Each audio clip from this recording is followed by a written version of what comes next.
என்ன பார்க்க போகிறோம் அப்படின்னா losses in pipes valves and fittings. ஓகேவா? அப்போ வால்வ்ஸ்லேயும் ஃபிட்டிங் பைப்பில் எப்படி லாசஸ் நடக்கு, அந்த லாசஸ் அவாய்ட் பண்ணுறதுக்கு நம்ம என்ன பண்ணணும் அப்படிங்கிறத இந்த சாப்டரில் நம்ம பார்ப்போம். ஓகேவா? ஃபஸ்ட்டு லாசஸ் இன் பைப்ஸில் எப்படி லாசஸ் நடக்கு, அப்போ next losses in valves and ஃபிட்டிங்ஸில் எப்படி லாசஸ் நடக்குங்கிறத பார்ப்போம்.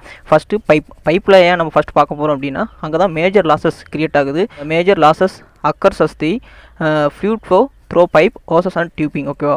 அப்போ ஒரு பைப்லேயே இருக்கட்டும், ஒரு ஹோஸாக இருக்கட்டும், ஒரு டியூப்பாக இருக்கட்டும், இது வழியாக ஒரு ஃப்ளூயிட் ஃப்ளோ நடக்கும்போது கண்டிப்பாக அந்த பைப்புக்கும் அந்த ஃப்ளூக்கும் இடையில உள்ள ஃப்ரிக்ஷன் அதிகமாக இருக்கிறனால அங்கே மேஜர் லாசஸ்ங்கிறது நடக்கு. ஸோ இந்த லாசஸை எப்படி அவங்க டிஃபைன் பண்ணுறாங்க அப்படின்னு பார்த்தாச்சு அப்படின்னா losses in pipes are due to friction rubbing action between the boundary surface and fluid. The friction builds up the heat and resulting energy loss. So pressure drop may occur during the flow. அதாவது என்ன சொல்கிறாங்க அப்படின்னா இந்த pipe வழியாக ஒரு fluid flow ஆகும்போது அந்த பைப்புக்கும் அந்த ஃப்ளூயிட் ஃப்ளோவுக்கும் இடையில ஒரு ஃப்ரிக்ஷன் க்ரியேட் ஆகிறதுனால அங்கே லாசஸ் க்ரியேட் ஆகுது. அந்த லாசஸ் எப்படி ஆக்ட் ஆகுது அப்படின்னா எனர்ஜி லாசஸாக மாறுது. ஓகேவா? அதுதான் friction builds up to heat and results in energy. So அந்த ஃப்ரிக்ஷன் வந்து ஹீட்டை ஜென்ரேட் பண்ணுறதுனால உனக்கு அந்த ஹீட்டு அந்த ஃப்ளூயிடுக்குள்ளே இருக்கிறனால அது ஒரு லாஸை கிரியேட் பண்ணுது. அந்த லாஸ் தான் என்ன அப்படின்னா எனர்ஜி லாஸ். ஸோ அந்த எனர்ஜி லாஸ் கிரியேட் ஆகும்போது அங்கே நமக்கு என்ன நடக்கு அப்படின்னா ப்ரெஷர் ட்ராப் அப்படிங்கிறது நடக்கு டியூரிங் த ஃப்ளோ. ஸோ ஃப்ளோவில் ப்ரெஷர் ட்ராப் இருந்துச்சு அப்படின்னா உனக்கு சரியான ப்ரெஷரில் உனக்கு ஃப்ளூயிட் ஃப்ளோ நடக்கல, சரியான வெலாசிட்டியில் உனக்கு ஃப்ளூயிட் ஃப்ளோ இல்லை அப்படின்னா உன்னுடைய அவுட்புட்டை நீ என்ன பண்ண முடியாதுன்னா அட்டைன் பண்ண முடியாது. ஸோ அந்த ப்ரெஷர் ட்ராப் இருக்கிறனால இது ஒரு major losses of in pipe. So இதை அவாய்ட் பண்ணுறதுக்கு என்ன பண்ணுறாங்க அப்படின்னா for avoiding this drop pressure ட்ராப்பை large diameter of pipe reduces the pressure drop across the flow. So அதனால் தன்னுடைய பைப் என்ன பண்ணுறாங்க அப்படின்னா மேனுஃபேக்சர் பண்ணும்போது லார்ஜ் டயாமீட்டர் பைப்பை என்ன பண்ணுறாங்கன்னா அந்த இடத்துல ஃபிட் பண்ணுறாங்க. So the fluid system usually design for laminar flow condition as losses are minimum. So எப்போவுமே நம்ம தெரியும் டர்புலன்ட் ஃப்ளோ பெஸ்ட்டாக லேமினார் ஃப்ளோ பெஸ்ட்டாக பார்க்கும்போது லேமினார் ஃப்ளோ தான் பெஸ்ட்டு. ஏன்னா அதில் இருக்க ஒவ்வொரு லேயரும் ஒவ்வொரு ஃப்ளோவும் எப்படி ஃப்ளோ ஆகுது அப்படின்னா ரொம்ப ஸ்மூத்லியாக ஃப்ளோ ஆகிறதுனால அங்கே ஃப்ரிக்ஷன் ரொம்ப கம்மியாக இருக்குது. ஸோ எப்போவுமே லேமினார் ஃப்ளோ ஆகிற மாதிரி தான் அந்த கண்டிஷன் என்ன பண்ணுறாங்கன்னா செட் பண்ணுறாங்க. அதனால லாசஸ்ங்கிறது ரொம்ப மினிமமாக இருக்குது. ஃபைனலாக for this low velocity should be maintain. எப்போவுமே லேமினார் ஃப்ளோவில் வெலாசிட்டி எப்படி இருக்கும் அப்படின்னா ரொம்ப கம்மியாக இருக்கிறனால கம்மியான ஃப்ரிக்ஷன் கிரியேட் ஆகுது. கம்மியான ஃப்ரிக்ஷன் கிரியேட் ஆகிறதுனால உனக்கு ஃப்ளோங்கிறது லேமினார் ஃப்ளோவாக கிடைக்கும். ஸோ சிஸ்டமும் அவ்வளோ ஃபால்ட் ஆகாது. ஸோ உனக்கு avoid the pressure drop in losses of pipe. ஓகேவா? லாசஸ் இன் பைப்ஸ் எப்படின்னு பார்த்தாச்சு. நெக்ஸ்ட்டு நம்ம என்ன பார்க்க போகிறோம்னா losses in valves and fittings. ஓகேவா? அப்போ லாசஸ் அண்ட் வால்வ்ஸ் அண்ட் ஃபிட்டிங்ஸ்னால் என்ன அப்படின்னா இதில் அவ்வளோ பெரிய லாசஸ் கிரியேட் ஆகாது. இதில் கிரியேட் ஆகக்கூடிய லாசஸ்ங்கிறது ரொம்ப மினிமமாக இருக்கிறனால இதில் என்ன சொல்கிறாங்க அப்படின்னா மைனர் லாசஸ்ன்னு சொல்கிறாங்க. ஸோ அந்த மைனர் லாசஸ் எப்படி கிரியேட் ஆகுதுன்னு பார்க்கும்போது அந்த வால்வ் ஒரு பைப் வழியாக ஒரு வால்வை ஃபிட் பண்ணி வச்சிருக்கும் போது அந்த வால்வை நீங்கள் வந்து சடனாக க்ளோஸ் பண்ணும்போதும் சரி, சடனாக திறக்கும் போதும் சரி, கண்டிப்பாக அதில் ஒரு மாற்றம் ஏற்படும். அந்த மாற்றத்தை என்ன சொல்கிறாங்க அப்படின்னா minor losses occurs as the fluid undergo sudden expansion or sudden contraction அப்படின்னு சொல்கிறாங்க. ஓகேவா? ஒருவேளை அந்த பைப் வழியாக ஒரு பெண்டு கிரியேட் ஆகும்போது சரி, எல்போ இருக்கும்போது சரி, டீ ஜாயிண்ட் இருக்கும்போதும் சரி, அந்த மாதிரி பைப் ஃபிட்டிங் இருக்கும்போது அந்த இடத்துல உனக்கு என்ன கிரியேட் ஆகுதுன்னா மைனர் லாசஸ் கிரியேட் ஆகுது. இந்த பெண்டுனால, இந்த எல்போனால, இந்த டீஸ்னால சடனாக டேரக்ஷன் சேஞ்ச் ஆகிறதுனால சடனாக உனக்கு ஃப்ளூயிட் ஃப்ளோ எக்ஸ்பான்ஷன் ஆகிறதுனால உனக்கு அந்த இடத்துல ஒரு மைனர் லாசஸ் கிரியேட் ஆகுது. ஸோ இந்த லாசஸை எப்படி இவங்க வந்து கால்குலேட் பண்ணுறாங்க அப்படின்னு பார்த்தாச்சுன்னா the losses in valves and fittings in hydraulic systems are frequently computed in terms of equal length of the hydraulic tube. So அந்த வால்வ்ஸ் ஃபிட்டாக இருக்கக்கூடிய அந்த ஈக்குவல் லெங்த் ஆஃப் ஹைட்ராலிக் பைப்போட லெங்த்தை கால்குலேட் பண்ணி அவங்க அந்த லாசஸ் எவ்வளோ கிரியேட் ஆகிருக்குங்கிறத இவங்க என்ன பண்ணுறாங்கன்னா கால்குலேட் பண்ணுறாங்க. ஸோ அப்போது மெஜாரிட்டி ஆஃப் எனர்ஜி லாஸ் எப்படி கிரியேட் ஆகுது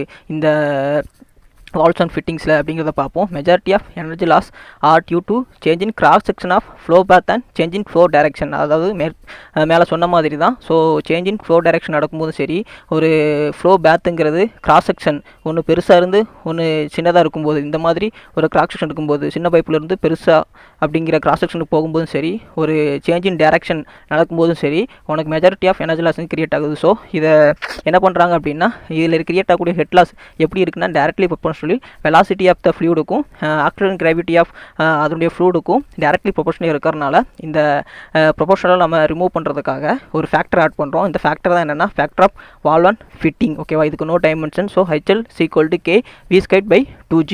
ஸோ இதில் கிரியேட் ஆகக்கூடிய மைனர் லாஸ் எங்கே இருக்குது அப்படின்னா லெங்த் ஆஃப் த ஸ்ட்ரெயிட் பைப்பில் இருக்கிறனால இது என்ன பண்ணுறாங்கன்னா ஸ்ட்ரெயிட் பைப் பைப்புன்னு பேசும்போது நம்ம ஆல்ரெடி என்ன பேசியாச்சு அப்படின்னா மேஜர் லாஸஸ் பேசியாச்சு. ஸோ அதில் தான் ஃபிட்டிங்ஸ் இருக்கிறனால நம்ம அதை என்ன பேசியாச்சு அப்படின்னா மைனர் லாஸஸ் பேசியாச்சு. So minor losses are equal to the loss through some length of straight பைப்பில் இருக்கிறனால மைனர் ஹெட் லாஸையும் மேஜர் ஹெட் லாஸையும் என்ன பண்ணுறாங்கன்னா ஈக்குவல் பண்ணுறாங்க. அப்படி ஈக்குவல் பண்ணும்போது மைனர் ஹெட் லாஸுங்கிறது உனக்கு ஆல்ரெடி தெரியும், HL KV²/2G. மேஜர் ஹெட் லாஸுங்கிறது உனக்கு ஆல்ரெடி பைப்பில் தெரியும், நம்ம டார்சி-வெய்ஸ்பெக் ஈக்குவேஷனில் நம்ம பார்த்துருப்போம், FL_V²/2GD. ஸோ இது ரெண்டையும் கேன்சல் பண்ணும்போது உனக்கு கிடைக்கக்கூடிய வேல்யூ என்ன அப்படின்னா FL/D. இதிலிருந்து நம்ம என்ன பண்ணிக்கலாம் அப்படின்னா நம்ம ஆல்ரெடி பேசியிருப்போம், ஈக்குவல் லெங்த் ஆஃப் ஹைட்ராலிக் பைப்பில் தான் நம்ம என்ன பண்ணுறாங்கன்னா எவ்வளோ லாஸஸ் நடந்திருக்கு அப்படிங்கிறத கால்குலேட் பண்ண போகிறாங்கன்னு சொல்லியாச்சு. ஸோ இதுக்கு நம்ம தேவையானது என்ன அப்படின்னா எல்லாம் நீ ஒரு பக்கம் வச்சு உனக்கு தேவையான ஈக்குவல் செட் பண்ணும்போது என்ன கிடைக்கும் அப்படின்னா D inner diameter of fitting, F frictional factor no dimension, ஓகேவா. அப்புறம் K ஆல்ரெடி உனக்கு தெரியும் factor of valve and fitting. இதில் L அப்படிங்கிறது என்ன அப்படின்னா equal length of valves and fittings, ஓகேவா. இந்த லெங்த்தை வச்சு என்ன பண்ணுவாங்கன்னா ஃபைனலாக டார்சி-வெய்ஸ்பெக் ஈக்குவேஷன் சப்ஸ்டிட் பண்ணும்போது அங்கே உனக்கு எவ்வளோ ப்ரெஷர் லாஸ், ஹெட் லாஸ், உனக்கு என்ன வெலாசிட்டி லாஸ் எவ்வளோ கிடச்சிருக்கு அப்படிங்கிறது ஈஸியாக என்ன பண்ணிக்கலாம்னா தெரிஞ்சுக்கலாம். அப்போ அந்த கேவோட வேல்யூ என்ன சப்ஜெக்ட் பண்ணால் நீ கேட்கலாம். ஸோ அந்த கேவோட வேல்யூக்கு சம் ஃபேக்டர்ஸுங்கிறத அவங்க ஆல்ரெடி ரெடி பண்ணி வச்சுருக்காங்க. எந்தெந்த வால்வுக்கு என்னென்ன ஃபேக்டர் இருக்குது அப்படிங்கிறத நான் உனக்கு காட்டுறேன். வால்வ் அண்ட் ஃபிட்டிங்ஸ் இதான் கே ஃபேக்டர். குளோப் வால்வ் அப்படிங்கிற வால்வுக்கு ஃபுல்லி ஓப்பன் வால்வ் இருக்குது, இதில் பாதியாக ஓப்பன் பண்ணுறக்கூடிய வால்வு இருக்குது. ஸோ அதுக்கான கே ஃபேக்டர் 10.0 12.5. இப்போ கேட் வால்வுக்கு ஃபுல் ஓப்பனாக இருக்குது, 3/4 ஓப்பன் இருக்குது, பாதி ஓப்பன் பண்ணுறது இருக்குது, காபாசி ஓப்பன் பண்ணுறது இருக்குது. ஸோ அதுக்கான ஃபேக்டர் 0.19 0.9 4.5 24.0. நெக்ஸ்ட்டு செக் வால்வ், ஓகேவா. இப்போ செக் வால்வ் பாப்பர் வால்வுக்கு பால் டைப் வால்வ் இருக்குது. ஸோ அதுக்கான ஃபேக்டர் 3.0 4.0.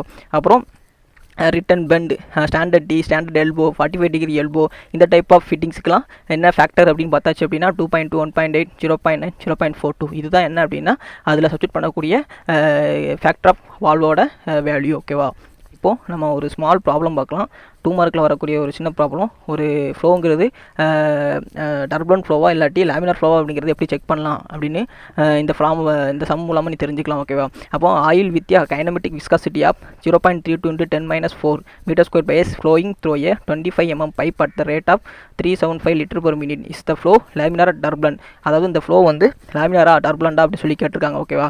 இப்போது நம்ம யூனிட்டை கொஞ்சம் சேஞ்ச் பண்ண வேண்டியிருக்கு. எப்படி ரெனால்ட்ஸ் நம்பரை சப்ஸ்டிட் பண்ணுறதுக்கு முன்னாடி அதை என்னென்ன நம்ம கண்டுபிடிக்கணும் அப்படிங்கிறத பார்ப்போம். ரெனால்ட்ஸ் நம்பரோட ஃபார்முலா ஃபர்ஸ்ட் ஒன்று தெரியணும், VD/d, ஓகேவா. இதில் வினா என்ன, டினா என்ன, நியூனா என்ன அப்படிங்கிறத நம்ம என்ன பண்ணிக்கலாம் அப்படின்னா எப்படி சப்ஸ்டிட் பண்ணுறது அப்படின்னு பார்ப்போம். அப்போ V அப்படிங்கிறத நம்ம கால்குலேட் பண்ணணும். வெலாசிட்டி ஆஃப் ஃப்ளோ V வந்து எவ்வளோ ஃப்ளோ ரேட் அப்படிங்கிறது இருக்குது டிவைட் பை ஏரியா, ஓகேவா. அப்போ ஃப்ளோ ரேட்டுங்கிறது கிவனில் கொடுத்துருக்கான், Q = 375 L/min, ஓகேவா. ஏரியாங்கிறதும் கொடுத்துருக்கான். ஏரியா என்ன கொடுத்துருக்கான் அப்படின்னா ஒரு டயாமீட்டராக கொடுத்துருக்கான். நம்ம அதிலிருந்து தான் என்ன பண்ணணும் அப்படின்னா ஏரியாங்கிறத கண்டுபிடிக்கணும். D = 25 mm. அப்போ அதை நம்ம மீட்டராக கன்வெர்ட் பண்ணிக்கலாம்.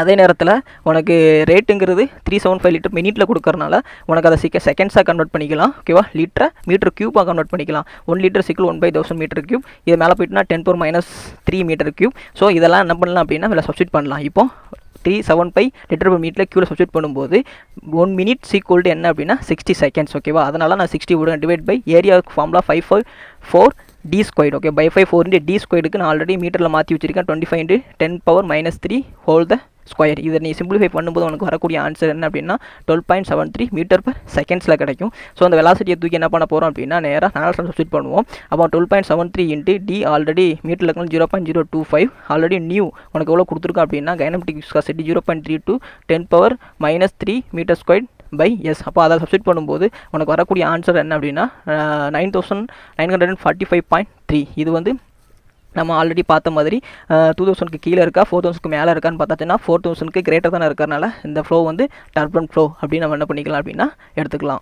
1.7 மாடியூலில் இந்த டாபிக் இதோட முடிஞ்சுது. நம்ம 1.8ல் நெக்ஸ்ட் டாப்பிக்கோட ஒரு இம்பார்ட்டன்ட் கொஸ்டினோட மீண்டும் பார்ப்போம். இந்த வீடியோ உனக்கு பிடிச்சிருந்துச்சி அப்படின்னா லைக் பண்ணி, ஷேர் பண்ணி, சப்ஸ்கிரைப் பண்ணி. தேங்க்யூ ஃபார் வாட்சிங்.